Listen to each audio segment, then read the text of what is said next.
मैं जो बिलोंग करता हूँ कसूर सिटी के गांव से करता हूँ जो बॉर्डर एरिया के ऊपर है। मैंने 2018 में एज ए ग्राफिक डिज़ाइनिंग इसको स्टार्ट किया था। जब मैंने स्टार्ट किया था तो मेरी फर्स्ट मंथ की इनकम जो है वो 5000 थी। अल्हम्दुलिल्लाह ऐसा टाइम भी है कि 1 मंथ के अंदर आप 20 to 30 लाख तक भी आप जो है वो पहुंच जाते। आपके पास कोई छोटा सा टैलेंट भी है, उस बेस पे भी आप अर्निंग कर सकते हैं। लेकिन आप जिस भी फील्ड में काम करें, आपने उस फील्ड के अंदर अपने आप को इतने परफेक्ट हों कि आपके पास क्लाइंट आए तो आपको किसी चीज़ की प्रॉब्लम ना हो। फर्स्ट इनकम आती है ना, उसके बाद फिर आप जहाँ मर्जी आपको पहुँचना हो आप पहुँचते हैं। सारी डील हर चीज़ वो मैं खुद करता हूँ, लेकिन जो काम वगैरह होता है वो मैं अपने टीम के साथ शेयर कर देता हूँ। वो मुझसे भी अच्छा काम कर रहे हैं, लेकिन वो उस फील्ड के ऊपर क्यों नहीं जाके काम करें, क्योंकि उनकी डीलिंग नहीं अच्छी। तो ये स्किल्स के साथ हम फ्रीलांसिंग का जो कोर्स है वो हम फ्री करवाते हैं। मेरा एक क्लाइंट था यूएसए का, मुझे कहता कि I have no money, after 1 week I can pay you. उसने मुझे 1 वीक के बाद पे कर दिया। उस क्लाइंट ने मुझे रिवार्ड में पूछा कि आप क्या चाहते हैं। उसने 1 मंथ का मेरा दुबई का एक विजिट करवाया, 10 लाख उसके एक्सपेंसेस हुए थे।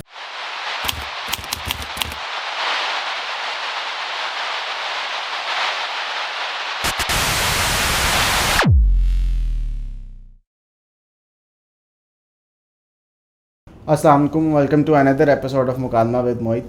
आज हमें आबिद भाई ने ज्वाइन किया है। इनका थोड़ा सा इंट्रोडक्शन मैं दे दूं। ये पिछले कोई 7 सालों से फाइवर पे काम कर रहे हैं और टॉप रेटेड हैं उसके अंदर। तो अब आजकल का जिस तरह से दौर है, सारे लोग स्किल लर्निंग की तरफ जा रहे हैं। तो आई हैव इनवाइटेड हिम कि इसके ऊपर आएँ, थोड़ा सा हमें एजुकेट करें, ख़ास तौर पे जो स्टूडेंट्स वगैरह इस तरफ से काम करना चाह रहे हैं या इसके अलावा कोई जो भी इस फील्ड के अंदर जुड़ना चाह रहा है, तो उसका क्या मैकेनिज़्म है और क्या क्या उसमें मुश्किलें आती हैं या क्या तरीक़ाकार है जिसको अडॉप्ट करना चाहिए। तो इसके ऊपर वो गाइड करेंगे। बहुत शुक्रिया आबिद भाई, thank you so much for coming. Thank you so much for inviting. Abid भाई, थोड़ा सा आप पहले स्टार्ट से बताएं कि जो व्यूअर्स देख रहे हैं और काम करना चाहते हैं, आपने ज़ाहिर है बहुत पहले शुरू किया था, 7 साल पहले, तब इतनी मार्केट सैचुरेट नहीं हुई होगी और तब एक डिफरेंट सिनेरियो था, अब एक डिफरेंट सिनेरियो है। जो अभी स्टार्ट करना चाह रहे हैं तो उन्हें किस तरह से करना चाहिए, और जब आपने किया था तब आपने क्या क्या चीज़ें रखी थी अपने टिक बॉक्स में कि ये मैंने लाजमी करनी है, और उसकी वजह से आप फिर टॉप रेटेड माशाल्लाह काम कर रहे हैं इस पर। अच्छा, फ़र्स्ट ऑफ़ ऑल तो ये है कि जब 2018 में मैंने स्टार्ट किया था तब बायर और सेलर के दरमियान में इतनी सैचुरेशन नहीं थी। तब बायर और सेलर की आपस में कम्युनिकेशन और कनेक्शन बहुत ज़्यादा डिफरेंट वे से आप ज़्यादा क्लोज थे। लेकिन अब बहुत ज़्यादा सैचुरेशन हो चुकी है। अब क्लाइंट और बायर के दरमियान में बहुत सारा गैप आ चुका है। उसकी रीज़न ये है कि अकॉर्डिंग टू टाइम जो है फाइवर ने अपने आप को इतना सेव एंड किया है कि वो क्लाइंट, क्योंकि मोस्टली ये होता था कि जो सेलर होता था वो क्लाइंट को बाहर ले जाता था और वो अपने हिसाब से जो है वो आउटसोर्सिंग करना शुरू कर देता था। तो मैंने 2018 में एज ए ग्राफिक डिज़ाइनिंग इसको स्टार्ट किया था। टू बी ऑनेस्ट, मुझे इस के हवाले से कोई इतनी इंफॉर्मेशन या कोई नॉलेज नहीं था। बस मेरा एक दोस्त था यूनिवर्सिटी लेवल पे, तो उसने मुझे थोड़ा सा गाइड किया कि यार आप इस प्लेटफॉर्म की तरफ आएँ, ऑनलाइन अर्निंग की तरफ, क्योंकि हमारे यहाँ पे बहुत ज़्यादा ये अब माइंडसेट बन चुका है कि जो ऑनलाइन काम है उसमें बहुत ज़्यादा स्कैम होता है या उसमें कोई अर्निंग नहीं होती। तो मेरा भी एक पर्सनल माइंड, पैसे लग जाते हैं, लोग लेके भाग जाते हैं, ये चीज़ें थी। लेकिन जब मैंने इसको स्टार्ट किया और फर्स्ट मेरी अर्निंग आई तो मेरा एक बिलीव हुआ कि नहीं, ये वो वाला प्लेटफॉर्म नहीं है, आप इसके थ्रू एक लीगल तरीके से भी अर्निंग कर सकते हैं। और आपने आपकी फील्ड क्या थी जो आपने इनिशियली ग्राफिक डिज़ाइनिंग से शुरू किया? तो आपने वो सीखा हुआ था या आपने सिर्फ फाइवर के लिए फिर आपने सीखा और आगे चले? मैं मास्टर मेरा था, मैं अभी ग्रेजुएशन अपनी कर रहा था आईटी के अंदर, और मुझे मेरे दोस्त ने कहा कि आप ग्राफिक के लिए यहाँ पे गवर्नमेंट जो है ना वो कोर्सेज करवा रहे हैं, तो आप जाएँ वहाँ पे ग्राफिक्स का कोर्स कर लें, उसकी डिमांड बहुत ज़्यादा है। तो मैं वहाँ पे गया, ये एम्पोरियम के पास ही है एक इंस्टीट्यूट, वहाँ पे जाके मैंने ग्राफिक का एडमिशन लिया और 6 मंथ का वहाँ से कोर्स किया। और कोर्स करने के बाद मैंने उसको पहले तो इतना मीन्स सीरियस नहीं लिया, लाइट लिया, लेकिन जैसे जैसे मैं उस फील्ड के अंदर प्रैक्टिस या उन चीज़ों को देखा तो मुझे रियलाइज़ हुआ कि इसकी ना सिर्फ नेशनल बेसिस पे, इंटरनेशनल लेवल पे बहुत ज़्यादा डिमांड है। तो मैंने फिर उस पर अपनी प्रोफाइल क्रिएट की और मुझे जब फर्स्ट क्लाइंट मिला तो उसके बाद फिर मैं इस चीज़ में जो है ना इसको अपना आप कह लेंगे कैरियर के तौर पे लेके चलना शुरू और अब आप मेजरली जो है वो फाइवर पे ही अर्निंग आपकी कर रही जी हैं, आप इसके अलावा भी कोई साइट काम वगैरह नहीं, मैं लिंक्डइन है और फाइवर है और डिफरेंट अपवर्क है, इन प्लेटफॉर्म्स के ऊपर काम कर रहा हूँ। पहले तो खुद मैं खुद ही जो है वो मैनेज भी करता था और काम वर्क भी खुद करता था, लेकिन अब मैंने अपनी एक टीम बनाई है जो मेरे लिए बैठ के प्रॉपर काम करती है। अच्छा, तो इनिशियली या ग्राफिक डिज़ाइन के अंदर काम करते हुए जो भी कोई अपनी वहाँ पे गिग बनाता है फाइवर पे, तो क्या क्या पॉइंट्स है जिसका उसे ख्याल रखना पड़ता है कि वो करने के लिए अपने गिग को ऊपर लाने के लिए या क्लाइंट्स को करने के लिए, जिस तरह से अब मार्केट सेचुरेट हो रही है और ये सारा, तो इस पर सस्टेन करने के लिए क्या टिप्स हैं? अच्छा, फ़र्स्ट ऑफ़ ऑल आप इन प्लेटफॉर्म्स के ऊपर जाके ना सिर्फ ग्राफिक्स की सर्विसेज दे सकते हैं, आप अगर टेक्निकली एक्सपर्ट हैं या नॉन टेक्निकली भी आपके पास एक्सपर्टीज़ हैं तो आप इन प्लेटफॉर्म के ऊपर जाके अपना प्रोफाइल क्रिएट करके आप उस पर अपना किस तरह की और सर्विसेज के लाइक दैट वेब डेवलपमेंट, आप कंटेंट राइटिंग आ जाती है आजकल, जैसे एआई है, आर्टिफिशियल इंटेलिजेंस बेसिस पे। इवन के मैं आपको अभी मैं एक लिंक भी शेयर करूँगा कि इसमें नॉन टेक्निकली जैसे एक इंडियन सेलर है, वो डिफरेंट एक्सेंट में, जैसे इंग्लिश एक्सेंट है उसमें बर्थडे किसी को विश करनी है तो वो उस एक्सेंट में पीछे फ़नी उसके बैकग्राउंड होते हैं, उसके रेलिवेंट वो हैप्पी बर्थडे विश करता है और उससे अर्निंग कर रहा है। तो आपके पास छोटी सी कोई भी स्किल है, आप उसके थ्रू इस प्लेटफॉर्म के ऊपर अर्निंग कर सकते हैं। कोई भी स्किल पे आप वो गिग बनाएं और वो जी, इसमें कोई स्पेसिफिक आप कह लेंगे कोई फिक्स नहीं है कि आप इस प्लेटफॉर्म पे या इस स्किल में ही आप अर्निंग कर सकते हैं। इसमें आपके पास कोई छोटा सा टैलेंट भी है, उस बेस पे भी आप अर्निंग कर सकते हैं। और गिग बनाने का जो प्रोसीजर है या फाइवर पे आने का, उसमें क्या क्या चीज़ें हैं जिसका ख्याल रखना पड़ता है? कई दफ़ा लोग कहते हैं कि आपको पहले आर्टिफिशली क्लाइंट्स ऐसे जनरेट करने पड़ते हैं ताकि आपकी रैंकिंग ऊपर आए, तो इस तरह का कुछ है, कुछ हैक्स वगैरह जिसके थ्रू जो भी ऑडियंस है जो इस पर करना चाह रही है वो कर सके काम? अच्छा, पहली चीज़ तो ये है कि जो क्लाइंट की बात है कि आप कैसे इस पे आ सकते हैं, फ़र्स्ट ऑफ़ ऑल ये है कि आप जिस फील्ड के अंदर काम करने जा रहे हैं आपको उसके अंदर एक्सपर्ट होना चाहिए। आपको 70 to 80% उसमें एक्सपर्ट होना चाहिए। देन आप उस पे जाएं, आप उस स्किल्स के अंदर भी आगे सब कैटेगरीज होती हैं। जैसे अब मैं ग्राफिक्स की आपको एग्जांपल्स दूँ तो इसके अंदर लोगो, आप प्रोडक्ट लेबलिंग, डिफरेंट फ्लाइज, तो डिफरेंट कैटेगरीज होती हैं जिसमें आपकी ज़्यादा एक्सपर्टीज़ है, आप उसको प्रायोरिटाइज़ करें, उसकी गिग्स को आप क्रिएट करें। 2018 में जब मैंने अकाउंट क्रिएट किया था तब इतनी सैचुरेशन नहीं थी, इतनी कॉम्प्लिकेशंस नहीं थी, वहाँ पे अकाउंट क्रिएट करना कॉम्प्लिकेटेड नहीं था।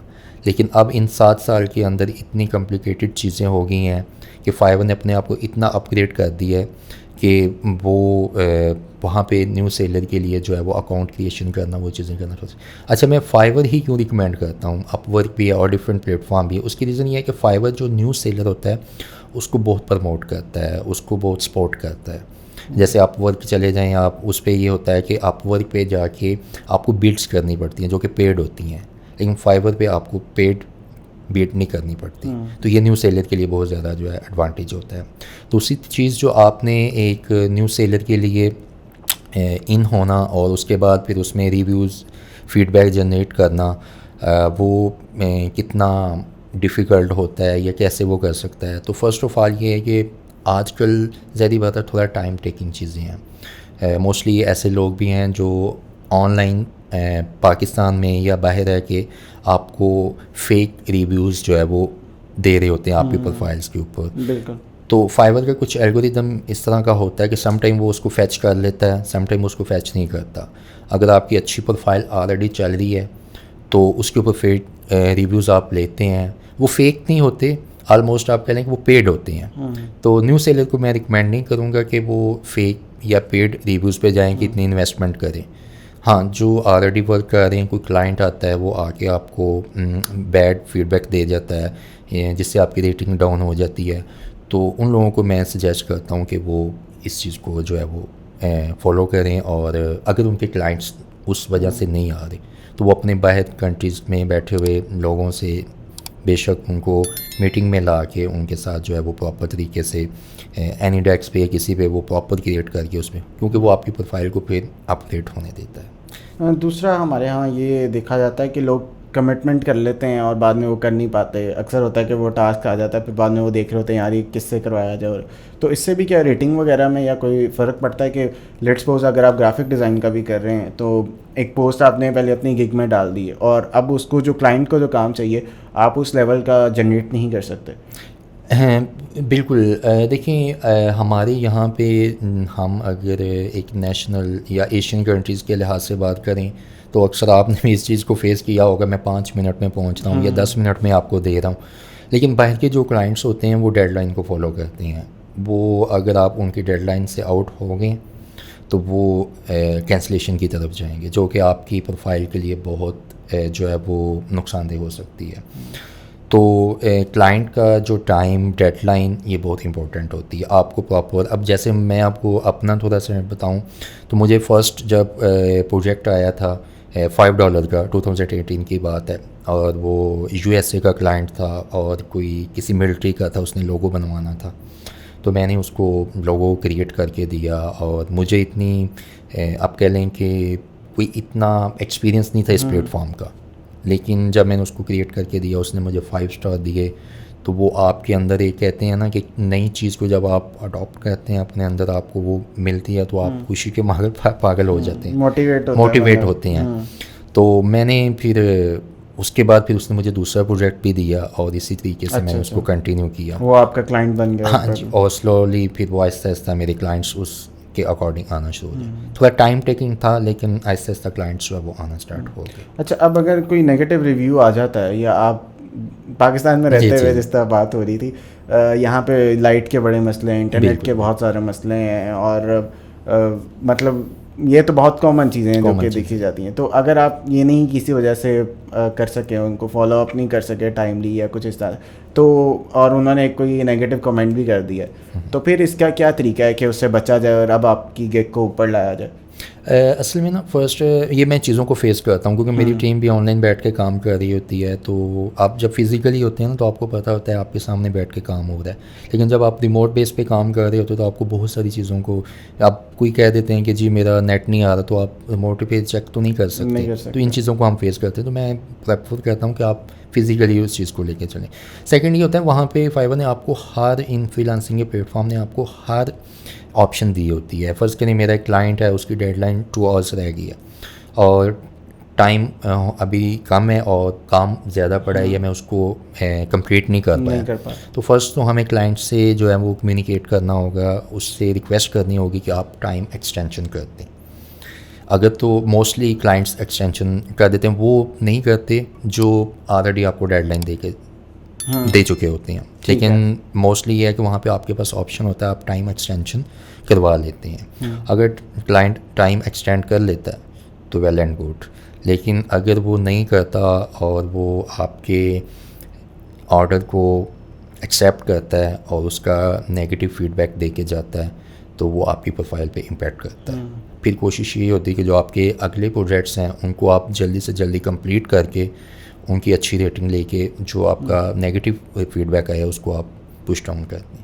तो और इसमें ये एक भी है कि अब जिस तरह के इंटरनेट इश्यूज़ वगैरह आए थे जब पिछले साल कुछ जंग वगैरह का टाइम लग रहा था, तो फाइवर ने भी अपनी ट्वीट की थी कि आप इस खत्ते को ना दें ऑर्डर। जी। तो उससे भी काम मुतासर होता है, यानी कि आप जिस तरह माशाल्लाह परमानेंटली अगर ये कर रहे हैं और अगर उन्होंने पॉलिसी ये बना ली कि पाकिस्तान को कम दिया जाए या इधर कुछ इंटरनेट इश्यूज़ आ रहे हैं या इस तरह से कुछ, तो इससे कितना फ़र्क पड़ता है काम पे? नहीं, ये चीज़ का इम्पैक्ट पड़ता है। मुझे खुद नोटिफिकेशन उन्होंने दिया था कि कुछ टाइम के लिए ये जो एरिया पाकिस्तान है या ये जो सिटी या कंट्री है इनमें इंटरनेट प्रॉब्लम आ रही है।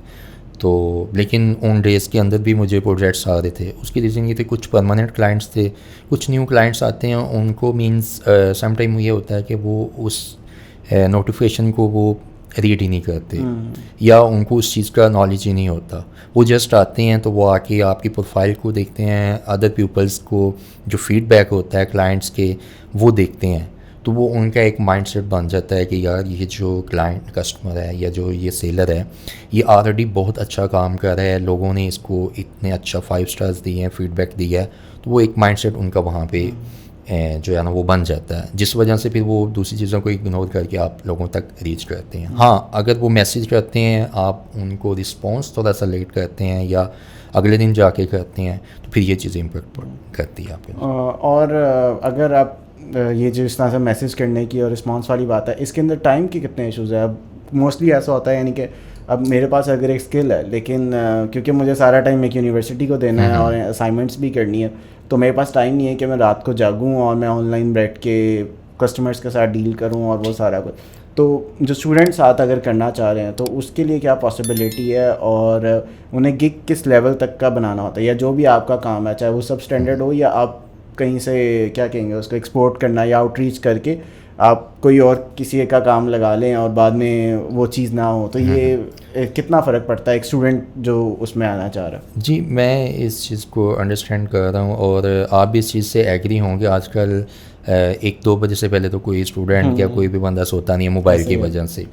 पहले तो ये चीज़ है कि मैं इस चीज़ को देखता हूँ कि अगर मेरा पर्सनल एक्सपीरियंस है, अगर आप अपनी मींस जो एक फील्ड है, जो स्किल है, उसमें आप 100% परफेक्ट है, लेकिन आपको डीलिंग नहीं आती। हम मोस्टली लोग जो हैं वो ज़्यादातर स्किल्स की तरफ जो है ना वो तवज्जो देते हैं कि स्किल सीखो, लेकिन हम डीलिंग की तरफ नहीं जाते। हम लोगों को डील ऐसे मैं आपको मार्केट में लोग दिखा देता हूँ, मैं अपने पर्सनल डिज़ाइनर्स में आपको दिखा देता हूँ वो मुझसे भी अच्छा काम कर रहे हैं, लेकिन वो उस फील्ड के ऊपर क्यों नहीं जाके काम करे, क्योंकि उनकी डीलिंग नहीं अच्छी, कम्युनिकेशन नहीं अच्छी।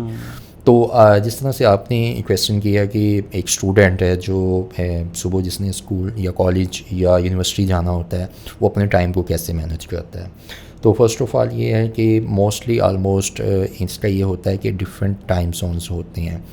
तो मैं पर्सनल सजेस्ट करता हूँ कि मैक्सिमम कोशिश ये हो कि जितना भी टाइम वो जाग रहे होते हैं, ये चीज़ें कर रहे होते हैं, तो वो उस चीज़ को टाइम दें। हाँ, सोते हुए फिर आप, ये नहीं है कि आप, हमारे यहाँ पे ये होता है कि आप सो रहे हैं या कहीं आपने इमरजेंसी जाना है या फैमिलीज़ के साथ टाइम देना है, तो हमारे यहाँ पे होता है कि नहीं पहुँचें या अभी करके दें, लेकिन बाहर के क्लाइंट्स इस चीज़ को प्रायोरिटी देते हैं कि आप अपनी फैमिली और अपनी हेल्थ को जो है वो टाइम। समटाइम मैं भी काम कर रहा होता हूँ, तो सुबह उठ के मैसेज आए होते हैं, तो उनको फर्स्ट ऑफ ऑल अपोलोजाइज़ करते हैं कि sir I was sleeping due to this reason I replied a little bit unavailable थे जो भी, तो वो कोई कहते हैं नो इशू। हाँ, जो क्लाइंट बहुत अर्जेंट होता है वो मेंशन कर देता है कि मुझे, तो वो अगर आप सोए हुए हैं, आप कम्युनिकेशन नहीं कर पाते या मैसेज नहीं आता, तो वो नेक्स्ट मूव कर लेते हैं।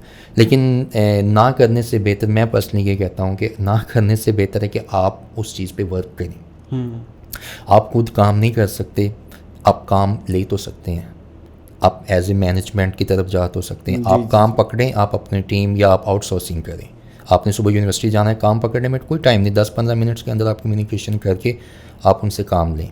लेकिन जैसे आप काम लें, आप अपनी आउटसोर्सिंग करें या आपकी जो टीम बैठी है उनसे आप काम करवाएं, उसका बेनिफिट ये होता है कि आपको भी ये बेनिफिट है कि आपकी अवेलेबिलिटी के बिना भी आपका काम हो रहा है और क्लाइंट को उसकी जो है ना टाइम डेडलाइन के अकॉर्डिंग काम मिल जाता है। मतलब आप एक टीम वर्क करके भी साथ चल सकते हैं, 2-3 स्टूडेंट साथ में जाए। बिल्कुल। और इसमें ऑनलाइन रहने की क्या चीज़ें हैं? क्या आपको विद इन द लैपटॉप साथ रखना है जिसमें आपको हर टाइम ऐप खुली हो, और किस तरह से, या फ़ोन के थ्रू भी अब चीज़ें हैं कि आप कहीं ट्रैवल कर रहे हैं और साथ साथ वो चीज़ें चल रही हैं? मैं जब से 2018 से जब से स्टार्ट किया है, तो आई थिंक कोई ऐसी प्लेस नहीं होगी जहाँ पे मेरा नेट जो इंटरनेट ऑफ होगा। इवन के सम टाइम आपको पता नॉर्थन एरियाज़ में भी जाना होता है घूमने फिरने के लिए, तो वो प्लान भी कैंसिल करने पड़ते हैं। कुछ एरियाज़ में आपको पता है सिग्नल्स नहीं आते इस वजह से। तो इसके लिए आपको पता है कि आजकल आपको हर प्लेटफॉर्म की एक मोबाइल ऐप उन्होंने बनवाई होती है। ऐसे ही अब जैसे हर जगह पे आप लैपटॉप तो कैरी नहीं कर सकते, तो मोबाइल के अंदर आप अपनी एप्लीकेशन इंस्टॉल करें। समटाइम हम अपने क्लाइंट्स को बताते हैं, वो कहते हैं कि हम वेकेशंस पे गए थे तो लैपटॉप हमारे पास नहीं, तो फिर उनको बताते हैं कि आप मोबाइल ऐप करें, तो उनके थ्रू आप कम्युनिकेशन कर लें।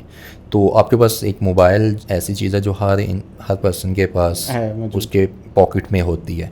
तो आपके पास इंटरनेट और आपका मोबाइल हो, आप एप्लीकेशंस को कहीं पे भी बैठ के आप उसमें जो है वो कम्युनिकेट करके क्लाइंट डीलिंग कर सकते हैं।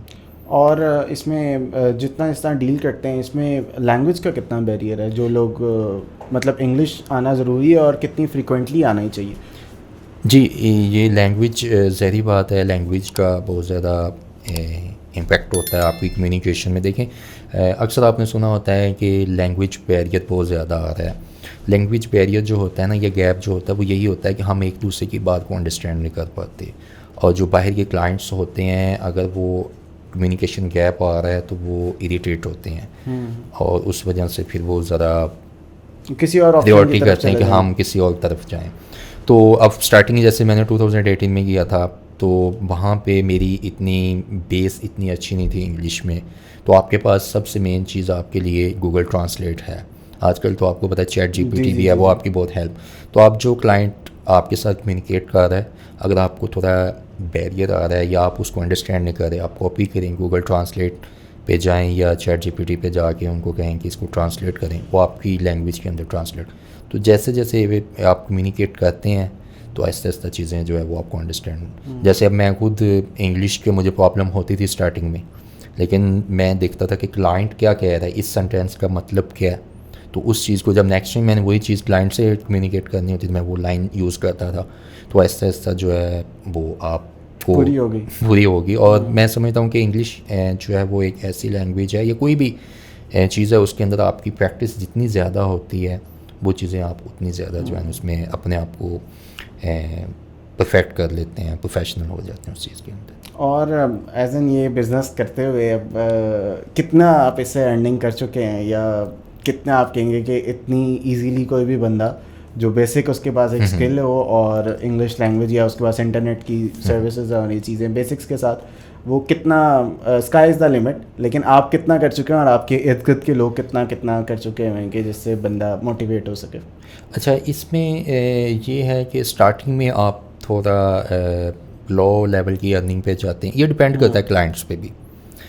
मींस ऐसा टाइम भी था जब मैं स्टार्टिंग में $5 का ऑर्डर होता था तो वो भी मिलता था तो खुश होते थे, क्योंकि आपने अपनी प्रोफाइल को बेहतर करना होता है। जितनी आपकी प्रोफाइल अच्छी होती है, अक्सर आप रेस्टोरेंट्स पे जाते हैं तो हमें वो कहते हैं सर फीडबैक दीजिएगा, अपना जो है ना वो स्टार जो फील कर दीजिएगा। तो हम उस चीज़ को इतना जो है ना वो सीरियस नहीं लेते।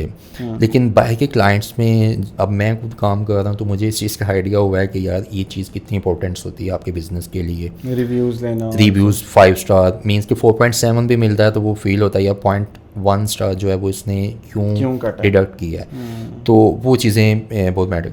तो वो ये होता है कि आपको जो सॉरी क्या था, यही कि जो उसके अंदर काम कर रहा है, हाँ, अर्निंग के हवाले से। अर्निंग में ये है कि अब स्टार्टिंग में $5, $10, $20, $50, सम टाइम आपके $100 पे भी क्लाइंट जो है वो आपको प्रोजेक्ट दे देते हैं।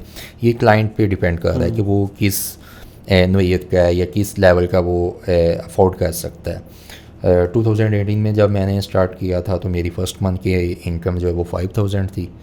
तो इवन मैंने जब घर वालों को दी तो उनको भी तसल्ली हुई कि यार ये 5000 रुपीज़, क्योंकि उस वक्त डॉलर आपका 96 पे था। अच्छा। अब तो 277 पे डॉलर आपको 5000 भी उस वक्त आपकी एक अच्छी अमाउंट होती थी। लेकिन जैसे जैसे टाइम आपका गुजरा है तो अब अल्हम्दुलिल्लाह ऐसा टाइम भी है कि 1 मंथ के अंदर आप 20 to 30 लाख तक भी आप जो है ना वो पहुंच जाते हैं। 20 to 30 लाख तक मंथली पहुंच जाते हैं। मैं वो प्रूफ के साथ आपको, ये नहीं है कि जस्ट एक बातूनी बातों के लिहाज से, बताने के लिहाज से, मैं आपको उसका प्रैक्टिकली जो है वो प्रूफ भी दूंगा। और अब मैं कोशिश करूँगा, रिक्वेस्ट करूँगा कि आप इसको अपनी स्क्रीन पे जो व्यूवर्स को भी दिखाएं। और आप कौन कौन से स्किल्स इसमें ऑफ़र कर रहे हैं, और क्या ये और भी लोगों को आप साथ सिखा भी रहे हैं, आपकी एकेडमी और वो सारा?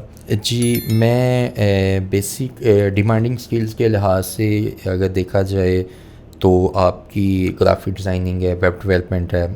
अगर आप एक स्टार्टिंग पॉइंट पे लेके जाना चाहते हैं वैसे तो एआई अगर आप आर्टिफिशियल इंटेलिजेंस में, डेटाबेस में, डाटा साइंस में, इसमें मीन्स कि कोई भी आपके पास स्किल है, छोटी से छोटी भी है, जैसे अभी मैंने आपको एग्जांपल दी, एक इंग्लिश एक्सेंट में हैप्पी बर्थडे सेलिब्रेट करके, डबिंग करके, वॉइस आर्टिस्ट के तौर पे भी काम कर रहे हैं चीज़ें।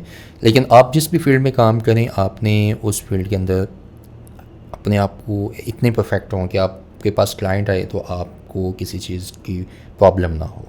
तो ये इसमें ये है कि ग्राफिक डिज़ाइनिंग है, वेब डेवलपमेंट है, डिजिटल मार्केटिंग है, स्पोकन इंग्लिश आपकी आ जाती है। इवन इसके अलावा आपके डाटा साइंस, फॉरेक्स ट्रेडिंग का भी इसमें थोड़ा सा आप गाइडेंस के लिहाज से, फॉरेक्स ट्रेडिंग तो नहीं आप कर सकते उस पर, लेकिन आप वहाँ पे कंसल्टेंसी कर सकते हैं, बाहर के लॉ के लिहाज से आप चीज़ों को लेके चल सकते हैं। तो ये डिफरेंट स्किल्स है, इसमें टेक्निकली भी स्किल्स आ जाती हैं, नॉन टेक्निकल स्किल्स भी आ जाती हैं, कंटेंट राइटिंग भी आप कर सकते हैं, डिपेंड करता है। ये सारे स्किल्स आप कर रहे हैं या आपसे साथ जो टीचिंग वगैरह भी करते हैं इसकी मैं अब ये अक्सर ये क्वेश्चंस करते हैं कि पाकिस्तान में मोस्टली जो खुद इस फील्ड के अंदर होते हैं वो लर्निंग की तरफ क्यों जाते हैं, टीचिंग की तरफ क्यों जाते हैं, मीन्स कि अपने बच्चों को खुद तो कर रहे होते हैं, दूसरों को भी सिखाने की तरफ क्यों। मेरा जो मैं जो बिलोंग करता हूँ कसूर सिटी के गाँव से करता हूँ जो बॉर्डर एरिया के ऊपर है। तो जब आप एक मिडिल फैमिली से बिलोंग करते हैं तो आप बिलो लेवल से जब आप आते हैं तो आपके अंदर वो चीज़ें आपको फ़ील होती, दूसरों में भी वो चीज़ें आ रही हैं तो आपको फ़ील होती हैं कि याद नहीं। तो मैंने इस चीज़ को रियलाइज़ किया कि मेरी सिटी के अंदर ऐसा कोई इंस्टीट्यूट या कोई ऐसी जगह नहीं है या ऐसा अदारा नहीं है जो डिफरेंट स्किल्स जो है वो बच्चों को दे रहा हो। जो आपने इधर लाहौर से सीखा था अब आप कसूर अपने सिटी कसूर के अंदर, और उसकी रीज़न भी कसूर सिटी के अंदर ही क्यों, अब कसूर और लाहौर का डिस्टेंस भी या 25-30 मिनट का है, लेकिन उसकी रीज़न ये है कि कुछ बच्चे ऐसे होते हैं जो लाहौर की फ़ीसिस या लाहौर में आने जाने के एक्सपेंसेस या टाइम उनको अफोर्ड नहीं कर पाते। उनके अंदर एक टैलेंट होता है लेकिन वो सिर्फ इन चीज़ों की वजह से वो जो है ना वो कह लें कि ज़ाया कर लेते हैं। जी। तो उसके अकॉर्डिंग फिर मैंने कसूर सिटी के अंदर एक अपनी जो फर्स्ट प्रोफाइल थी एक्सपर्ट बी के नाम से मैंने एक अदारा बनाया और अल्हम्दुलिल्लाह 4-5 ईयर्स के अंदर हमने कोई 600-700 प्लस स्टूडेंट्स को वहाँ से टीच किया है और काफ़ी स्टूडेंट्स एडजस्ट भी हुए हैं। कुछ हमारे ऐसे स्टूडेंट्स भी हैं वो दुबई के अंदर बैठे काम कर रहे हैं, कुछ लाहौर सिटी के अंदर हमने एडजस्ट करवाए हैं, कुछ ऐसे भी हैं जो फ्री बैठे हुए हैं। उसकी रीज़न कि वो उस चीज़ को आगे कंटिन्यू कर सकें, क्योंकि कंसिस्टेंसी जो है वो आपकी किसी भी फील्ड के अंदर बहुत ज़रूरी है। तो वो कुछ मंथ्स के लिए किया, फिर उसके बाद उसको छोड़ दिया, किसी और डायरेक्शन में चले गए। हमारे यहाँ पे ये भी बहुत एक ट्रेंड है ना कि उन्होंने बताया तो आप ये कर लें, जब उधर जा रहे हो तो कुछ आउटपुट नहीं आती तो फिर दूसरी साइड पे निकल जाते हैं। एक्सपर्ट से नहीं पूछते, वो वही वाला सीन होता है कि चाचा मामा जो वो है उनका अपना एक्सपीरियंस ना, बिल्कुल ऐसी है, ज़ाहिर बात है। अब आपको पता है आज के दौर में हर पर्सन जो है मीन्स कि पहले हमें तो ये होता था कि चाचू मामू पुप्पो उन्होंने कह दिया कि आपने डॉक्टर इंजीनियर बनना है, लेकिन आज की जनरेशन को आप पता है कि उनको पता है कि हमने पहले किस फील्ड में जाना है। तो ये चीज़ों के हवाले से भी थोड़ा सा जो है ना वो आ जाता है कि बच्चों को खुद पता है कि हमने किस फील्ड के अंदर जाना। तो आपके इर्द गिर्द या जिस तरह गाँव में आप बता रहे हैं आपका बेसिक था, अब आप कसूर सिटी में रह रहे हैं, तो वहाँ पे इंटरनेट सर्विसेज के तो इश्यूज़ आते होंगे। मैं जिस जगह पे रहता हूँ वो है तो लाहौर में ही, लेकिन वो इतना कोई पोर्श एरिया नहीं है, तो बारिशों की वजह से PTCL और इस तरह के जो भी इंटरनेट्स लगे होते हैं आमतौर पे वो बड़ी जल्दी फेल कर जाते हैं। तो आप इसको कैसे चेक इन बैलेंस रखते हैं सब? जी बिल्कुल, हमारे बॉर्डर एरिया पे इंटरनेट का आजकल तो बहुत ज़्यादा इशू है। आपको पता है पाकिस्तान इंडिया जो उसकी एक वॉर का इशू होता है, फिर सिग्नल्स का इशू। लेकिन मोहित भाई जो बात ये है कि जब आप कमा रहे होते हैं या आपको अर्निंग आ रही आप कर रहे होते हैं या इनकम आ रही होती है, फिर आप दुनिया के किसी मर्जी कोने में पहुंचना भी हो तो आप पहुंचते हैं। इवन हमारे कुछ ऐसे पॉइंट्स हैं जो जहाँ पे एक बॉर्डर एरिया है, एक बन टाइप चीज़ बनी हुई है, तो वहाँ पे भी ऐसे मेरे रिलेटिव्स हैं, मेरे कज़न्स हैं जो रात के 1-10 बजे भी अपनी डिवाइसेस नेट के लेके वहाँ पे पहुँचे होते हैं। अच्छा, उसकी रीज़न क्या है? काम कर रहे हैं वहाँ से। फर्स्ट टाइम जब आप आपको फर्स्ट इनकम आती है ना, जी, उसके बाद फिर आप जो है फिर आप जहाँ मर्जी आपको पहुँचना हो आप पहुँचते हैं। आप उसको डिलीवर करना हो, क्लाइंट हैंडलिंग करना हो। सम टाइम ऐसे होता है खाना खा रहे हैं, क्लाइंट का मैसेज आया तो खाना साइड पे होकर पहले क्लाइंट को डील कर रही होती है। और उसके लिए आपने वो कोई रखी हुई है अलग से डिवाइसेस वगैरह चार्जी वगैरह की कि आपने ट्रैवल करना साथ, या ये सारा डाटा पे चलता है? जी जी। अब जैसे अगर आप अपने ऑफिस में या घर में हैं तो आपको पता वाईफाई हर घर में है, लेकिन अगर आप कुछ एरियाज़ में जा रहे हैं, मींस कि कहीं पर ट्रैवलिंग कर रहे हैं, तो आपके पास डाटा का यूज़ होता है। जैसे आजकल आप, जैसे मैं कसूर से लाहौर आना है तो वाईफाई नहीं है, तो मेरे पास डाटा यूज़, मैं सिम का डाटा यूज़ कर रहा हूँ।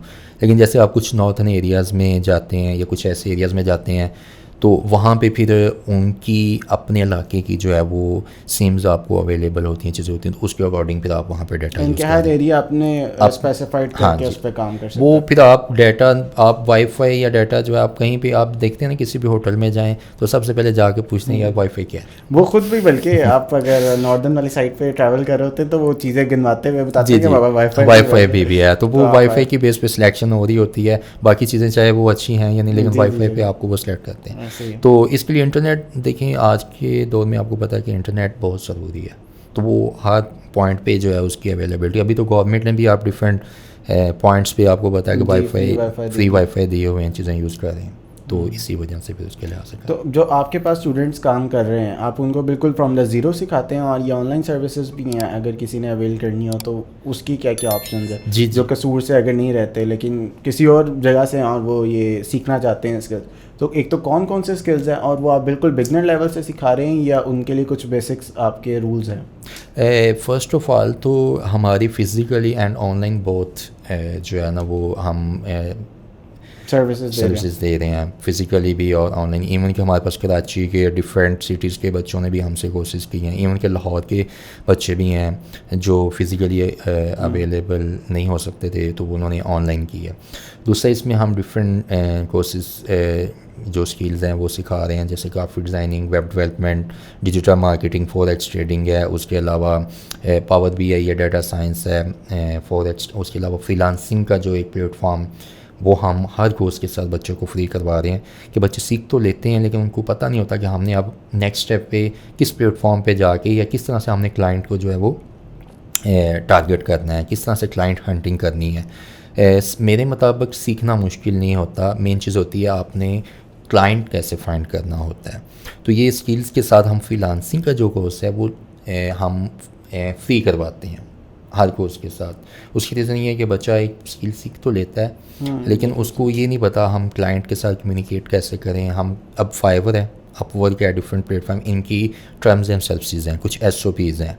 अगर आप उसके अगेंस्ट जाते हैं तो उसमें ये प्रॉब्लम होती है कि वो आपके अकाउंट को ब्लॉक भी कर सकते हैं और परमानेंट वो ब्लॉक कर देते हैं। तो इन चीज़ों को फिर जो है ना वो मद्देनज़र रखिए वो बच्चों को हम प्रॉपर गाइड कि मार्केटिंग किस तरह से करनी है, उन्होंने कम्युनिकेशन किस तरह। बिल्कुल। अच्छा, जिस तरह से आप बता रहे हैं कि क्लाइंट्स आपके अपने पर्सनल बेस पे जुड़ जाते हैं साथ, तो जहाँ तक मुझे पता है फाइवर इस चीज़ की परमिशन नहीं देता कि आप क्लाइंट के साथ डायरेक्टली इन्वॉल्व हों, क्योंकि वो फिर जो फाइवर ने अपना कट रखना होता है पेमेंट में, वो नहीं होता। एक तो वो कट कितना है, 5% है? 20% मीन्स कि अगर आप $5 ले रहे हैं तो 1% वो लेंगे, $1 वो लेंगे और $4 आपको देंगे। जी जी जी। अब तो पहले तो होता था सेलर की तरफ से था, अब बायर की तरफ से भी उन्होंने ये चीज़ ऐड की हुई है। अच्छा अच्छा अच्छा जी। तो फिर अगर आपके पास $5 का कोई आ रहा है काम, तो आपको उधर से भी कटेगा या वो $6 पे करेगा? नहीं, अगर फर्स्ट करें आपको $100 का कोई प्रोजेक्ट आता है तो $100 का 20% लेंगे तो वो $20 आपके डिडक्ट होंगे, $80 आपके अकाउंट में ट्रांसफ़र हो जाएंगे। जो एक्स्ट्रा हैं वो बायर की तरफ से वो होंगे। अच्छा, बायर थोड़ा एक्स्ट्रा पे हाँ जी, वो हो सकता है $10 हो या $115 हो, वो डिपेंड करता है करेंसीज़ के ऊपर भी। तो आप एज अगर सेलर सर्विसेज दे रहे हैं तो आपकी तरफ से 20% डिस्काउंट और डिडक्ट होगा। और जिस तरह आप बता रहे हैं कि क्लाइंट्स आपके साथ पर्सनली तौर पे जुड़ गए और वो, तो उस दौरान आपकी भी प्रोफाइल बंद हुई होंगी और मैं जिस तरह से। जी बिल्कुल, मेरे एक फ़र्स्ट प्रोफाइल थी, मैंने जिस नाम से ये इंस्टीट्यूट भी बनाया है, मेरे आलमोस्ट उस पर 975 फीडबैक्स थे और अच्छा, वो एक क्लाइंट था स्वीडन का, तो उसने मेरे तक रीच की। तो मैंने मेरे पास जब क्लाइंट आता है ना तो मैं पहले देखता हूँ उसके फीडबैक कि दूसरे सेलर्स ने इसके हवाले से क्या फ़ीडबैक दिया है। तो अगर तो अच्छी उसकी रेटिंग होती है तो फिर कम्युनिकेशन करना, उसके साथ काम करना। अगर आप देखें कि वो रेटिंग उसकी भी डाउन है तो फिर आप थोड़े से अपने आप को अनकंफर्टेबल फील करते हैं उसके और होके। तो मैंने वो देखा, उसका टाइम जोन और हमारे पाकिस्तान का टाइम जोन सेम था। अब स्वीडन का और पाकिस्तान का टाइम जोन डिफरेंस है, आपका टाइम डिफरेंट है। तो मुझे थोड़ा डाउट हुआ कि क्योंकि वहाँ पे जो है ना वो स्कैमर भी आते हैं, वो आते हैं, वो आके आपको कुछ लिंक भेजते हैं, वो आप उनको क्लिक करते हैं। मेरे एक फ्रेंड्स के साथ ऐसे हुआ था कि उसने लिंक क्लिक किया, उसका जो भी एक्सेस थी, जैसे आजकल व्हाट्सएप पे भी अक्सर होता है, वो उसके पास चली गई। तो फिर फाइवर ने उसको टेम्परेरी ब्लॉक किया कि आप अपना पासवर्ड और यूज़र नेम चेंज करें और दोबारा लॉगिन हो। तो वो मैंने जब उससे कम्युनिकेशन की तो वो बार्गेनिंग उसने काफ़ी की मेरे साथ। तो मुझे फ़ील हुआ कि ये किसी एशियन कंट्री का बंदा है। तो मैंने उसको क्वेश्चन किया। ऑलमोस्ट उस वक्त मेरे कोई 30+ प्रोजेक्ट्स चल रहे थे माशाल्लाह, तो टाइम को भी मैनेज करना था। तो मैंने उसको कहा कि आप स्वीडन में बैठे हैं लेकिन टाइम जो है वो सेम है। तो उसने कहा कि मेरी जो है ये वाइफ का अकाउंट है, वो स्वीडन में होती है। तो जब कहते हैं ना बुरा वक्त आता है तो फिर बता के नहीं आता। तो मेरी कुछ एक लाइन ने जो है ना वो मुझे कह लें कि बहुत पीछे जो है वो धकेल दिया। मैंने उसको कहा सॉरी, मैं एशियन कंट्रीज़ के लोगों का काम नहीं करता। अच्छा अच्छा। तो मैंने एक सोसाइटी को टारगेट कर दिया। उसने फाइवर को कंप्लेन किया और फाइवर ने मुझे, हाँ, कि आप सोसाइटी को या किसी पर्सनली आप किसी को टारगेट नहीं कर सकते। तो उन्होंने मुझे जो है वो वार्निंग दी कि आप का अकाउंट हम होल्डिंग पे लेके जा रहे हैं। ये 2021 की बात है। तो जो आपके प्रोजेक्ट्स चल रहे हैं आप उसको वाइंड अप करें। फिर मैंने उसको जल्दी से वाइंड अप किया। 6 मंथ तक वो चलता रहा ओवरव्यू, लेकिन उसके बाद फिर उन्होंने मुझे मेल की कि आप परमानेंट आपका जो है वो। लेकिन उसका बेनिफिट मुझे ये था कि मैंने अल्टरनेट अकाउंट बनाया हुआ था जिस पे मेरे ऑलमोस्ट ऑलरेडी क्लाइंट्स जो है वो वर्क कर रहे थे। तो मैंने वो सारे क्लाइंट्स को, क्योंकि न्यू क्लाइंट्स को मैं मैसेज ना रिसीव कर सकता था ना सेंड कर सकता था, क्योंकि आप वो वार्निंग वाले उसमें वो ब्लॉक कर दिया था टेम्परेरी उन्होंने। मेरे जो ओल्ड क्लाइंट्स थे फिर मैंने सबको अपने व्हाट्सएप नंबर ईमेल सेंड किया। तो उसमें से काफ़ी क्लाइंट्स मेरे, क्योंकि मैंने अकाउंट तो ब्लॉक हो ही गया था, तो मैंने कहा चलें जो क्लाइंट मैक्सिमम आते हैं वो मेरे पास। अदरवाइज यू कांट व्हाट्सएप और ईमेल किसी भी क्लाइंट को आप डिटेल्स नहीं शेयर। देखिए मैं एक बिज़नेस कर रहा हूँ, मैं अगर कमीशन ले रहा हूँ एक साइड से, अब जैसे अक्सर प्रॉपर्टी डीलर होते हैं वो आपको घर दिखाते हैं, तो प्रॉपर्टी डीलर को वो निकाल देते हैं बीच और ट्रैक हो जाते हैं, वो अपना पैसा। तो वो प्रॉपर्टी डीलर कभी भी नहीं चाहेगा कि यार ये बंदे को मैं नेक्स्ट वो यही चीज़ होती है कि उनका फिर जो सोर्स ऑफ इनकम है वो स्टॉप हो जाएगा। तो वो कभी भी आपको ये सजेस्ट नहीं करते कि आप अपना कॉन्टैक्ट नंबर या ईमेल ये चीज़ें, हाँ ये मेंशन उन्होंने किया कि अगर बिज़नेस के हवाले से आप अपनी ईमेल शेयर करना चाहते हैं, फर्स्ट प्रायोरिटी मैं पर्सनली ये सजेस्ट करता हूँ कि आप ना ही शेयर करें, क्योंकि उन्होंने अब आपको जूम का भी एक आपको वीडियो मीटिंग के लिए जूम का वहाँ पे ऑप्शन दिया हुआ है कि आपको अगर कोई प्रॉब्लम आ रही है आप क्लाइंट के साथ जाके मीटिंग कर लें, ठीक है, अगर आपको ज़्यादा। लेकिन हम पाकिस्तानी हैं, हम बहुत तरीके ढूंढ लेते हैं। कोई फाइल के अंदर अपना लिख के सेंड कर देता है, कोई स्पेस दे के लिख के सेंड कर देता है, डिफरेंट वेज से जो है ना वो कर लेता है।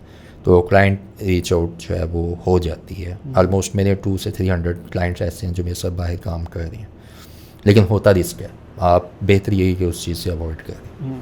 अच्छा, अभी जिस तरह से मैं मिला था अपने सर से, तो वो आपके भाई वो ये बता रहे थे कि वो जो कम्युनिकेशन स्किल्स वाली बात है कि कहते हैं मुझे ग्राफिक डिज़ाइनिंग का शायद इतना कोई काम नहीं आता, लेकिन मैं फाइवर पे तब भी ऑनलाइन रहता हूँ, जैसे ही कोई क्लाइंट आता है मैं फिर आगे रेफ़र कर देता हूँ और आपसे फिर कमीशन बेस कर लें। तो इस तरह से आपके साथ भी जो अभी टीम है वो आपके साथ पार्टनरशिप पे है, या आप अपने साथ ये ऑफ़र करते हैं कि सिर्फ अगर आपके पास कोई प्रोजेक्ट शेयर कर दिया जाए तो वो आप अपनी टीम से करवा दें और वो आपने फिर सैलरी बेस रखी है, ये किस तरह से आप पूरा इसका प्रोसीजर चला रहे हैं? अच्छा, इसमें ना पहले तो फर्स्ट 400-300 प्रोजेक्ट्स मैंने खुद किए थे। उसकी रीज़न ये थी कि मेरे पास टाइम काफ़ी होता था तो मैं खुद उसको। और आपने फिर प्रोफाइल्स भी इस तरह से ज़्यादा बनाई हुई है या आप नहीं, फाइवर आपको अलाउ नहीं करता कि आप multiple accounts at a time run करें, लेकिन उसके लिए आपको फिर डिफरेंट डिवाइसेस लेके रखनी पड़ती हैं। जैसे अगर आपके पास एक मोबाइल है उस पर आप डुअल अकाउंट्स या मल्टीपल अकाउंट्स आप रन नहीं कर सकते। तो आपको एक्स्ट्रा जो अभी भी आप देखेंगे मेरे पास 2 मोबाइल हैं, तो उसके लिए फिर मैंने 2 अकाउंट्स रन कर रहा होता हूँ। तो उसमें ये है कि मैंने जो है अब मैंने अपनी टीम रखी हुई है। फर्स्ट मैं मंथली बेसिस पे कर रहा था, उसका प्रॉफिट भी फ़ायदा भी मुझे हो रहा था, लेकिन उसका लॉस भी हो रहा था। मंथली बेसिस पे मुझे ज़रा ये था कि जो टीम मेरे लिए काम कर रही थी उनको पता है हम काम आए या ना आए, हम ऑर्डर कंप्लीट हो या ना हो, कैंसिल हो, जो हमें भी salary हमें मिले। सैलरी मिलती है। ऐसी तो उसको मैंने उससे बेनिफिट भी लिया है कि जहाँ आपने 30 प्रोजेक्ट एक दिन में, एक मंथ में करवाने, आप 50 भी करवा लेते हैं। लेकिन उसका जो ड्रॉबैक था वो ये था, जो मैंने आपके साथ अभी शेयर किया, कि वो इतना सीरियस हो के उसको नहीं लेके नहीं चलते। करते। तो फिर मैंने उसका यही बेहतर सोल्यूशन ढूंढा था कि आउटसोर्सिंग जो टीम से कर रहा हूँ, वो पाथ प्रोजेक्ट के लिहाज से सारी डील, हर चीज़ वो मैं खुद करता हूँ। लेकिन जो काम वगैरह होता है वो मैं क्लाइंट अपनी टीम के साथ शेयर कर देता हूँ कि आपने ये करना है और इस तरीके से इसको करना है। तो वो करके फिर मुझे सेंड कर देते हैं, मैं फिर आगे उसको डिलीवर कर देता तो हूँ। उनको फिर पर प्रोजेक्ट कमीशन वाइज होता है एक? नहीं, वो मैं उनके साथ फिक्स कर लेता हूँ कि ये इतना काम है तो आप इस पे अच्छा क्या अच्छा। चार्जेस लेंगे, उसके अकॉर्डिंग भी मैं उनसे फिक्स करके फिर उनके हिसाब से मैं जो है ना वो सही सही। काम कर लेता हूँ। और मेजरली ये जिस काम की आप बात करें वो ग्राफिक डिज़ाइन रेलेवेंट है। मैं पहले तो ग्राफिक डिज़ाइनिंग की सर्विसेज दे रहा था, अब मैं ऑल सर्विसेज देता हूँ। और इसमें आपके साथ और जाहिर सी बात है इस तरह के लोग जुड़े हैं जो अपने जी अपने जी, फील्ड के बिल्कुल एक्सपर्ट बिल्कुल हैं। ऐसे ही है। मीन्स कि जैसे डिजिटल मार्केटिंग का बंदा है तो क्लाइंट डीलिंग हर चीज़ मैंने करनी है। मैंने उस बंदे से पूछना है कि आप इस काम के कितने चार्जेस लेंगे, आपका क्या बजट है, वो मुझे बताएगा कि मेरा इतना है। तो क्योंकि मैंने आपकी प्रोफाइल ऊपर है गिग की, तो वो आपको रीच जी करने जी में और रीच उस क्लाइंट्स के क्योंकि हर बंदा ऑनलाइन फाइवर, अपवर्क पे या इन प्लेटफॉर्म पे जाके काम नहीं कर रहा। तो वो फिर मेरे क्लाइंट्स होते हैं। तो फिर हमने वेब डेवलपमेंट पे भी ऑलमोस्ट कोई 50-60 प्लस हमने वेबसाइट्स पे काम किया और अल्हम्दुलिल्लाह अच्छा उसका फीडबैक आया है। तो वो फिर क्लाइंट रीच करते हैं, क्योंकि वहाँ पे ये होता है जो बाहर के क्लाइंट्स होते हैं, अगर आपकी एक गिग बनी है ना तो वो उसको समझते हैं कि बस ये स्पेसिफिक यही सर्विसेज या यही इसके पास सर्विसेज ये दे रहा स्किल है, दे रहा है। ठीक है। लेकिन उसमें ये होता है कि आपको, अगर आप उनको, अब जैसे मेरे क्लाइंट का एक प्रोजेक्ट कंप्लीट होता है तो मैंने एक ऑटो मैसेज टाइप किया हुआ है, मैं उनको शेयर करता हूँ कि हम ये सर्विसेज भी दे रहे हैं। फिर वो कहते हैं अच्छा आप ये भी करते हैं, फिर वो क्लाइंट कहीं और जाने इन की बजाय फ्यूचर वो हमसे जो आपके है वो साथ ही हमसे कॉन्टेक्ट कर कॉन्टैक्ट लेते करता है। तो वो उस हवाले से फिर चीज़ें जो है ना वो और प्रोफाइल को सेटल करना कि कितनी ज़्यादा प्रोफाइल्स होने से ज़्यादा फ़ायदा, इस तरह आप बता रहे हैं कि आप मल्टीपल प्रोफाइल्स के साथ करते हैं। तो अब लेट्स सपोज आपके इस फ़ोन से एक आपको ब्लॉक कर दिया गया, तो अब आपको नई प्रोफाइल के लिए कोई नया कॉन्टैक्ट नंबर, कोई नया जीमेल या किस तरह से उसको दोबारा रिवाइव करने के लिए? अच्छा, उसमें ये होता है आपकी एक मोबाइल, एक फ़ोन नंबर पे और एक ईमेल पे एक ही अकाउंट बन सकता है। ठीक है। मल्टीपल अकाउंट्स नहीं बन सकते। आपने अगर नेक्स्ट कोई प्रोफाइल बनानी है तो उसके लिए आपको कोई न्यू ईमेल और अगर न्यू आपका वो ब्लॉक हो गया तो हाँ अब आप ब्लॉक हो गया वो तो उस नंबर और उस ईमेल पे आप उसको जो है वो दोबारा दोबारा नहीं कर सकते। नहीं क्रिएट कर सकते। उसके लिए आपको न्यू जो है वो मोबाइल नंबर और ईमेल आपकी होना ज़रूरी है। अच्छा, इसके अलावा क्या चीज़ें हैं जो ज़ाहिर है मुझे तो इस फील्ड का इतना नहीं आइडिया, लेकिन अच्छा। आप कहेंगे कि हमारे व्यूअर्स को चीज़ें ये कुछ पता होनी चाहिए उनको गाइड करने के लिए? अच्छा, इसमें फ़र्स्ट ऑफ़ ऑल ये है कि आप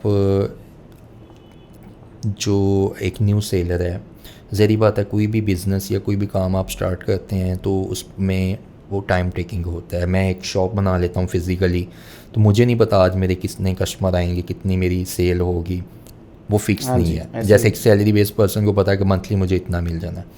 तो फर्स्ट चीज़ ये है कि आपने अपनी जो प्रोफाइल बनाई है या आप उस प्लेटफॉर्म पे काम कर रहे हैं, तो आपके अंदर जो है फ़र्स्ट ऑफ़ ऑल आपने देखना है कि आप जिस चीज़ की प्रोफाइल क्रिएट की है, क्या वो आप स्किल्स या वो आप सर्विसेज दे सकते हैं। ये नहीं है कि मैं प्रोफाइल मैंने वेब डेवलपमेंट की बनाई है और सर्विसेज मैं ग्राफिक की दे रहा हूँ, तो वो कस्टमर हाँ जी। को कंफ्यूज करता है।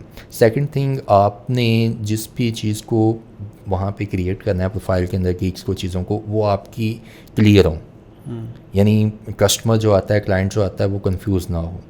थर्ड चीज़ ये है कि आपके अंदर कंसिस्टेंसी होनी चाहिए, थोड़ा सा पेशेंस आपके होना पड़ेगा, क्योंकि इतनी बड़ी मार्केट है। तो सारी बात जो ऑलरेडी इतना ज़्यादा काम कर रहे हैं या ऑलरेडी वो टॉप लेवल पे पहुंचे हुए हैं, तो न्यू सेलर मार्केट में आता है तो वो ज़ाहिर बात है उसके लिए थोड़ा सा मुश्किल जी। होता है। लेकिन अगर न्यू सेलर आता है मार्केट में तो न्यू बायर भी आता है। ऐसे कस्टमर भी होते हैं जो इतना बजट अफोर्ड नहीं कर पाते, तो उनकी कोशिश होती है कि हम उस लेवल के सेलर के पास जाएं जो हमारे बजट के अकॉर्डिंग हो।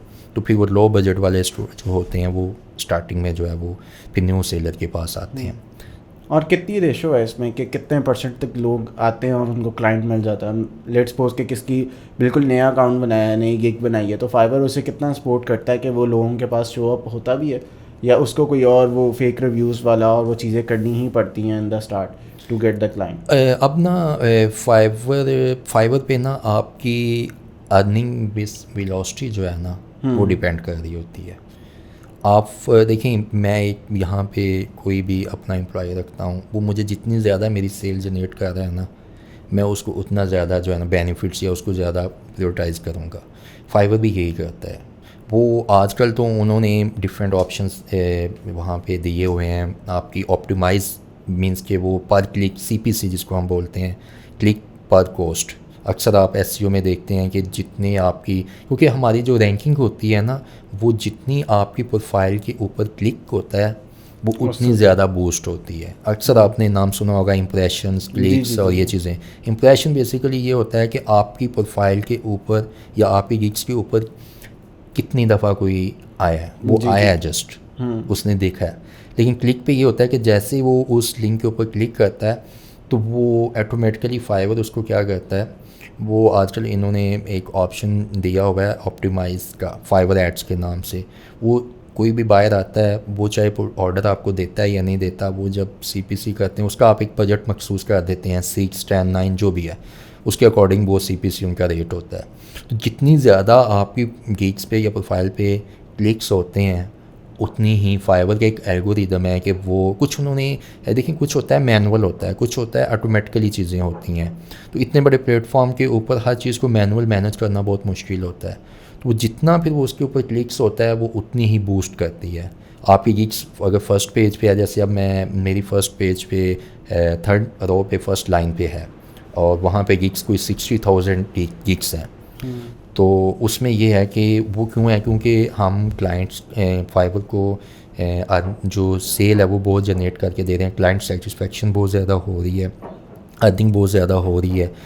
तो क्लाइंट फाइवर फिर हमें प्रॉपर प्रमोट भी करता है।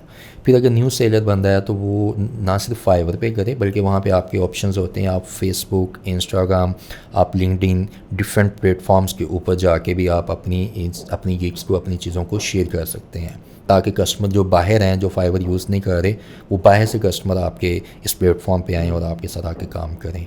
अब जो न्यू सेलर है उसको मैं यही रिकमेंड करता हूँ कि वो लिंक्डइन, फेसबुक, इंस्टाग्राम, डिफरेंट जो आपके सोशल प्लेटफॉर्म हैं वहाँ पे वो जाएं, अपनी गिग्स को अपने क्लाइंट्स के साथ मैक्सिमम कनेक्ट हों।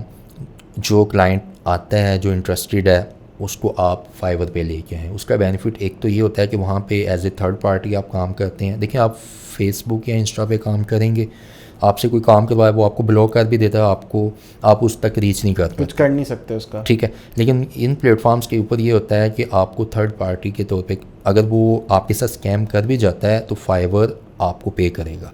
मेरे साथ ऐसे हुआ था, एक $300 का प्रोजेक्ट था, वो कंप्लीट भी हुआ, फीडबैक भी दे के गया क्लाइंट। हफ्ते बाद मुझे नोटिफिकेशन आया कि आपका ऑर्डर कैंसिल हो गया। तो मैंने फाइवर से कनेक्ट किया तो उन्होंने कहा कि किसी ने वर्चुअल कार्ड यूज़ करके तो उनका ऑर्डर प्लेस किया हुआ था, तो बैंक इशू की वजह से वो, लेकिन आपकी जो पेमेंट है वो हम आपको पे करेंगे। तो वो उन्होंने मुझे पे किया था। तो वो ये होता है कि फिर न्यू प्रोफाइल पे जब आप बाहर से क्लाइंट्स लेके आते हैं तो उसका बेनिफिट ये होता है कि एक आप सिक्योर हो जाते हैं, दूसरा आपकी प्रोफाइल पे फीडबैक आना शुरू हो जाते हैं। जो जितने ज़्यादा फीडबैक होते हैं न्यू सेलर या न्यू जो क्लाइंट्स होते हैं वो उतना आप तक रीच ज़्यादा करते हैं। ये जो अभी आपने बताया कि थर्ड पार्टी ऐप होने का क्या फ़ायदा है, तो ये सिर्फ फाइवर के साथ है या और भी जो दूसरी अपवर्क्स वगैरह हैं या दूसरे हर प्लेटफॉर्म पे है। अब जैसे लिंक्डइन है, फेसबुक है, इंस्टाग्राम है, वहाँ पे थर्ड पार्टी नहीं है। जी, ठीक है, वहाँ पे थर्ड पार्टी नहीं है। वहाँ से ये आप कर सकते हैं, आप वहाँ से क्लाइंट अपने जो आपके साथ काम करने के लिए ख्वाहिशमंद है, आप उनके साथ अपनी प्रोफाइल का लिंक शेयर करके उनको आप कह सकते हैं कि यहाँ पे ऑर्डर प्लेसमेंट कर लें। मतलब उसे पर्सनली आपने अगर काम करवाना भी है तो आप उसे कहें कि थ्रू दिस ऐप या ये SOPs हैं जिसके थ्रू आप जी बिल्कुल। हाँ, अगर आप उसकी आउटसोर्सिंग करना चाह रहे हैं तो फिर उससे हाफ एडवांस लें। अगर तो वो आपको हाफ एडवांस पे कर देता है, इट मीन्स कि वो स्कैमर नहीं है। अगर वो मीन्स कि आपको कहे कि नहीं काम के बाद, क्योंकि कुछ आइडियाज़ लेने के लिए भी लोग आते हैं, तो फिर बेस्ट यही होता है कि जैसे फाइवर पे भी ऐसे कस्टमर आते हैं जो आके कहते हैं हमें आप सैम्पल के तौर पे काम दें, तो मैं उस चीज़ को खुद जो है ना वो सैम्पल बेसिस पे काम नहीं करता। हाँ, उसको मैं कहता हूँ कि ये मेरे 3 पैकेज हैं, अगर आप सैम्पल बेस पे जाना चाहते हैं तो आप बेसिक पैकेज पे आ जाएँ, कल को फिर जब आपको हर चीज़ ओके हो जाएगी तो आप मेरे उसको अपग्रेड करके प्रीमियम पे चले जाइएगा। क्योंकि जो आते हैं स्टार्टिंग में आते हैं आपको सैम्पल बेस पे करते हैं, जो पैसों के बिना काम लेना की कोशिश करते हैं वो मोस्टली स्कैमर होते हैं। वो आपके आइडियाज़ को, आपके काम को चोरी करके जो है ना वो ले और जाते हैं। आपने बात करते हुए बताया कि उसको आपने मैसेज किया था कि आप एशियन कंट्रीज से नहीं करवाते, उसकी क्या रीज़न है कि ये ज़्यादातर स्कैम इधर है या इतना पे ऑफ नहीं करते? नहीं, असल में ना जो एक आपने देखा होगा कि जो बाहर के कंट्रीज़ के लोग हैं उनकी स्टार्टिंग में उनकी काउंसलिंग इस लेवल की हुई होती है कि वो आपका राइट, जो आपकी अमाउंट है या जो आपका राइट है ना, वो कभी भी नहीं छीनेंगे।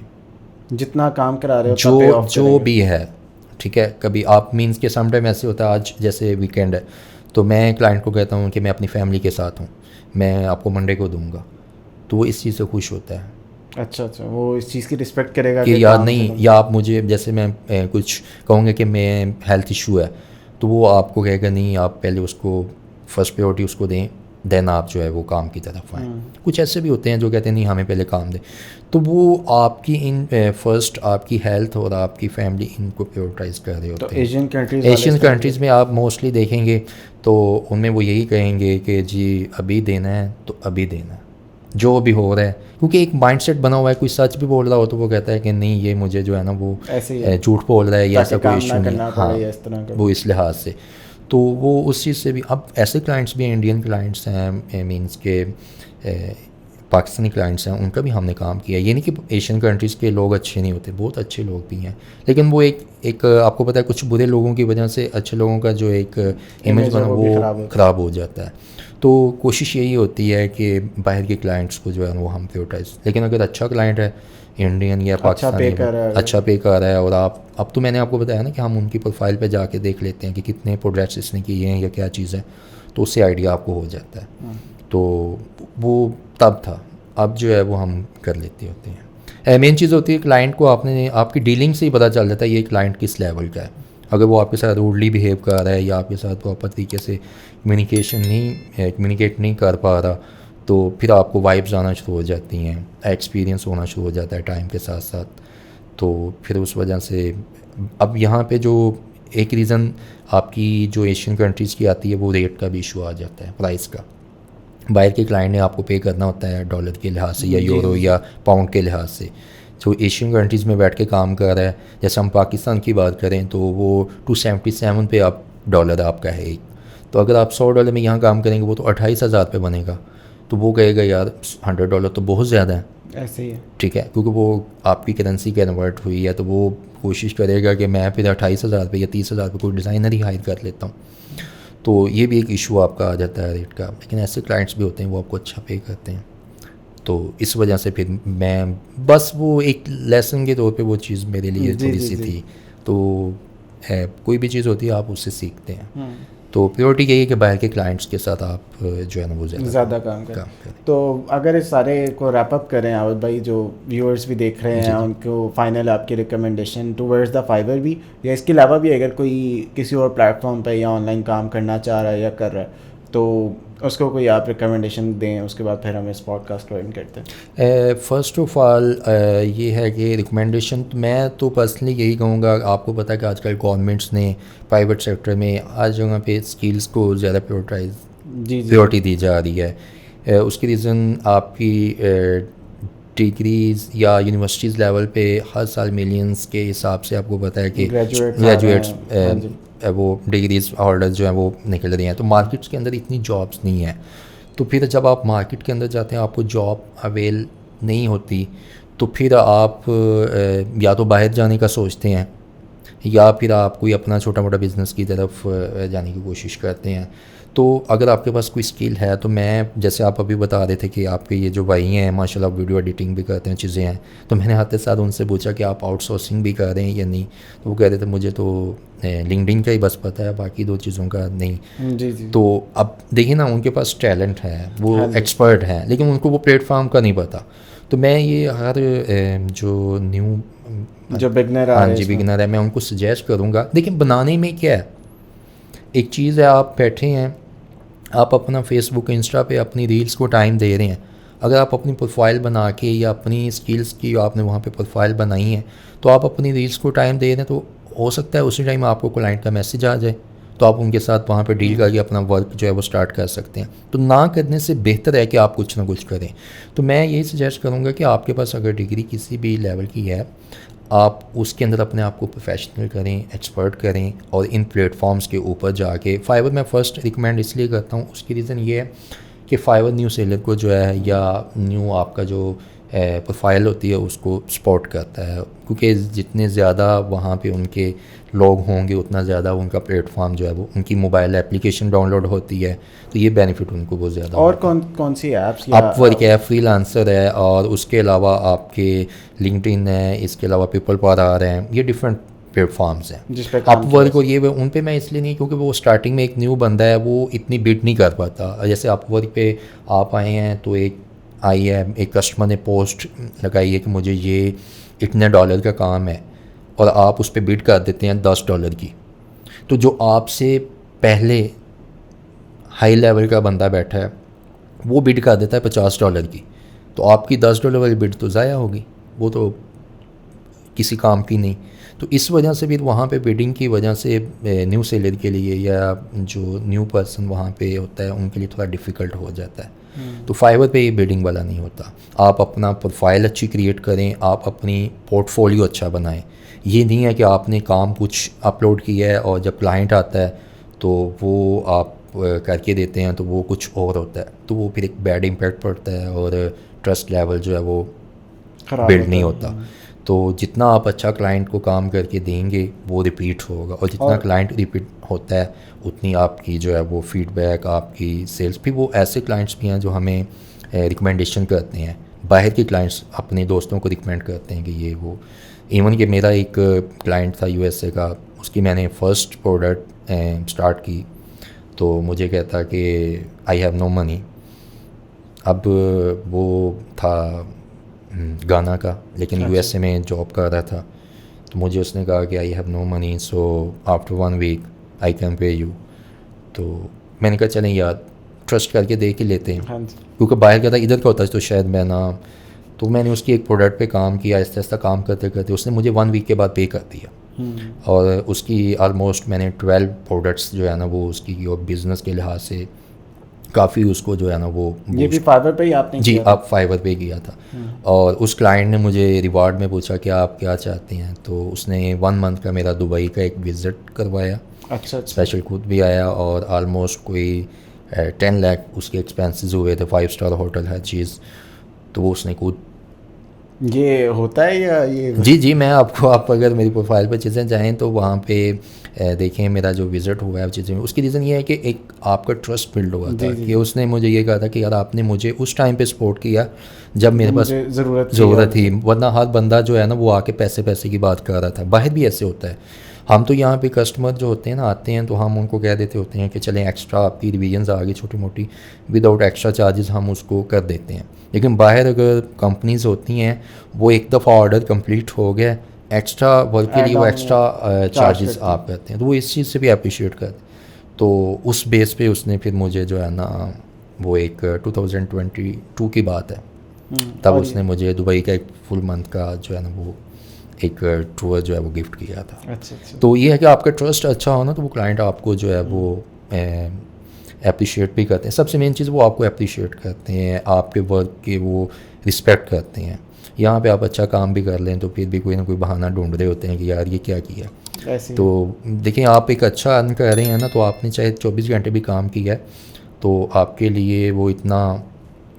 और क्या बाहर की जॉब्स भी इसके थ्रू होती हैं? जी इन प्लेटफॉर्म्स के थ्रू के लोगों को बुला लिया जाता है कि परमानेंट बेसिस पे बाहर आकर वो काम कर सकें उनकी फर्म में। अब इसमें ना लिंक्डइन मोस्टली हमारे यहाँ पे ना पाकिस्तान में कुछ ऐसे, जैसे आपको सूर सिटी में मैं आपको बात करूँ, लोगों को लिंक्डइन का इतना ज़्यादा नहीं पता।